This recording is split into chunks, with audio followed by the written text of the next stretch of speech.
Alright, hi guys. So welcome to the pre-game week 4 video.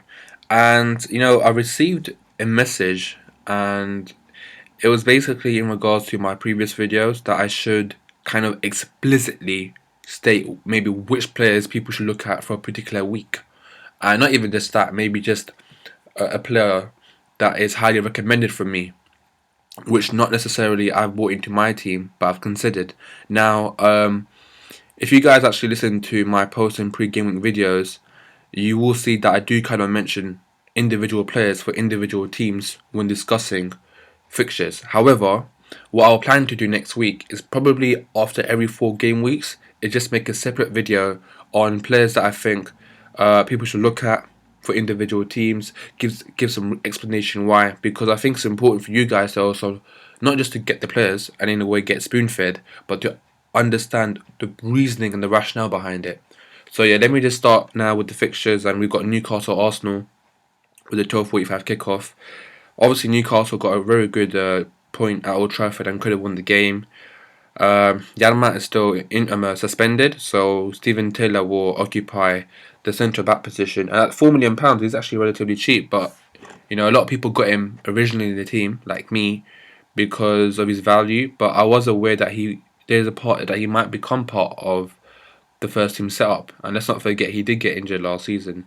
So that's that. And Toivin's going to start most likely for Newcastle. He had a great chance really to win the game at Old Trafford. I think he should have shown a bit more desire, but either way, it wasn't that easy of a chance as well. But so yeah, and obviously Arsenal still haven't bought anyone, and everyone else has done at least 4 transfers or more, whereas Arsenal have done only one, as Piet Cech, really. So I do. I won't be surprised if there was a movement from Arsenal. So let's say on Tuesday at 6 p.m. there was no transfers. That wouldn't surprise me, but I would be a bit disappointed because I still think um,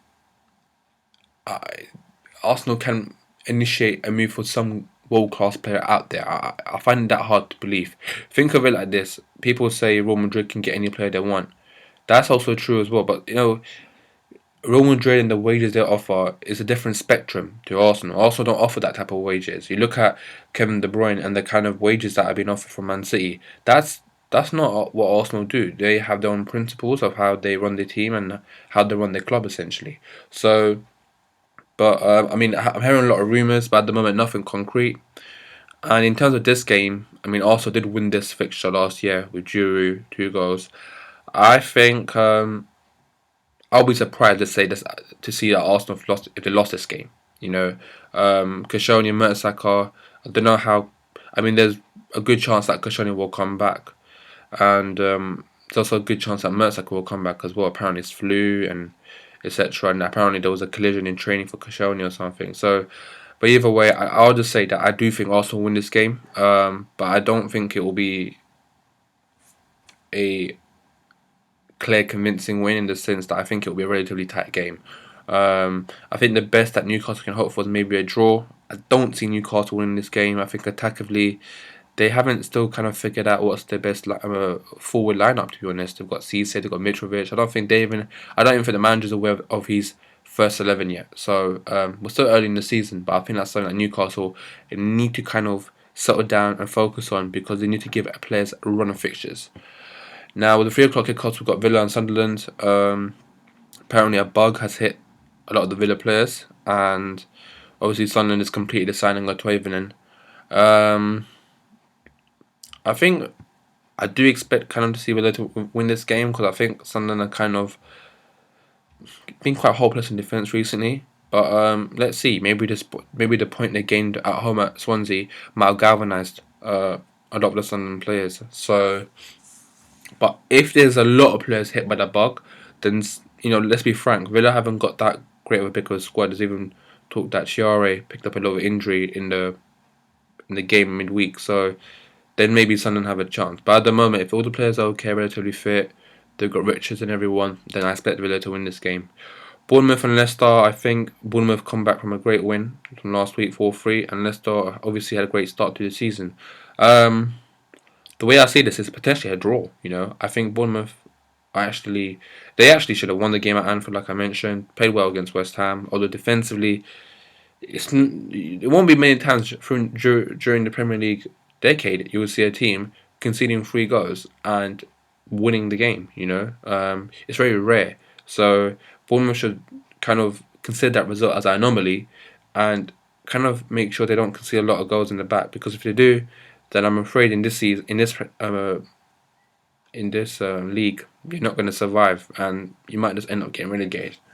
But Leicester, obviously, a lot of people have gotten Mahrez, and I think it is to facilitate their Aguero transfer, if anything.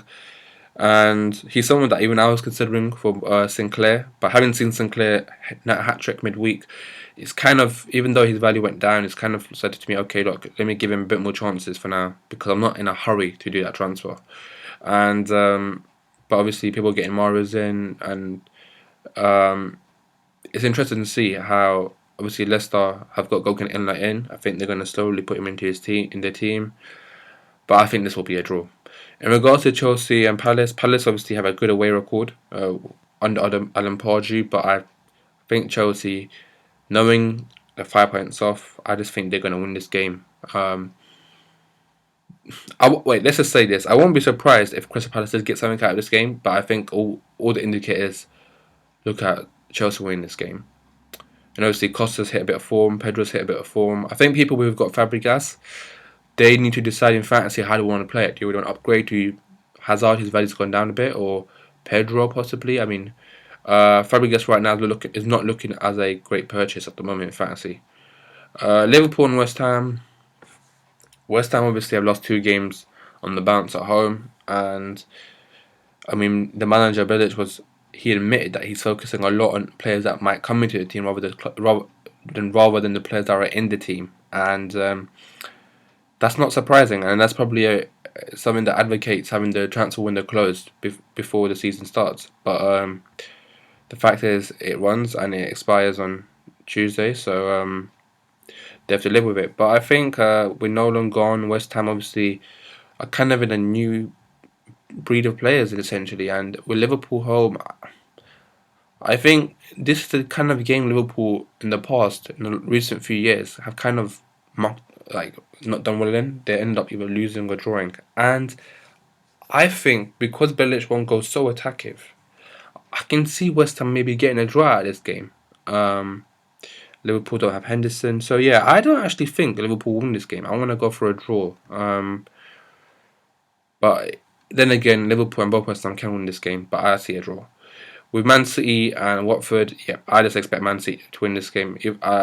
Watford, yes, they kept the clean sheet, but defensively, they've shown a bit of frailties, and obviously Man City's attack is very, very strong. So, and obviously with De Bruyne coming in, De Bruyne is not really a striker. I mean, obviously we know Bowley got injured, but Man City have a bit of problems when it comes to the strikers. But I'm pretty confident they will make sure that Aguero is fit. But I just think you just never know when Aguero might get an injury, and I guess they could put Sterling up front if anything. But for now, obviously they have Aguero. So yeah, in regards to Stoke and West Brom, I think I see Stoke winning this game. I think Shaqiri to make his debut, Bojan to come back. I think Stoke are pretty close to the team they want to be representing on the pitch, whereas West Brom, they had chances against Chelsea, so there's no doubt about that. But I think defensively, they're not tight enough, and I think Stoke will be good enough to catch them out. So yeah, I'll go for a Stoke win. Spurs and Everton, both good teams. Everton have made a decent start to the season, and like I said, Everton don't have a great set of fixtures.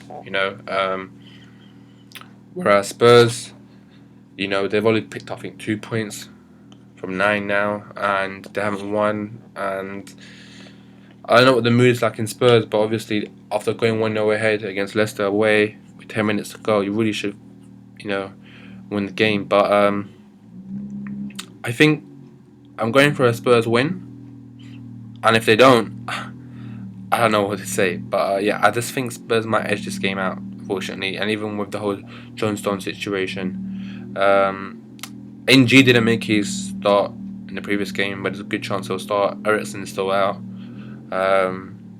So yeah, in regards to Southampton Norwich, I actually watched the Southampton game midweek in the UEFA Cup group qualifying match, and they're all a bit lackluster, if anything. Obviously, without Mane as well, I think Mane does open some channels for them on the pitch, and it was a bit too 1D, a lot of balls into the box, and they were expecting a lot from Pella, and Rodriguez was at the end of the day trying a lot. And he's someone that I think Rodriguez, if he does get fit, he's maybe a good player to get, because of his value and what he offers. But I think Southampton will win this game, even despite the midweek trip and everything. I think that might just boost him if anything. And Norwich, on the other hand, you know, they could pick up a result, I guess, because Southampton have travelled. They're not exactly the team won't be exactly buzzing from the result, so it could go either way. But I still think Southampton probably will edge this game out. And in regards to the last Sunday game fixture, which is Swansea and Man United, last season Swansea won this game, and I'm going for a Swansea win as well. I think they started the season very well. I don't think Man United are convincing. Um, Even the fact that they actually won against Club Brugge.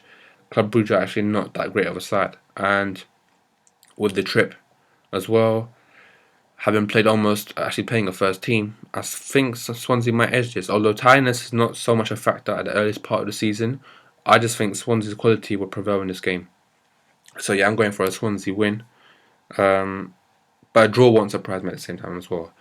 By the way, that's my analysis of the fixtures. There's actually an online game, Super Six, where you can actually predict some scores, and you can actually get a prize if you get them all right. I think $250,000 if you get all the six 3 o'clock kickoffs correct. So maybe that's something next season I might really promote on my channel. But if you guys are listening to this, you might want to consider just signing up. It's a Sky Sports game and playing it.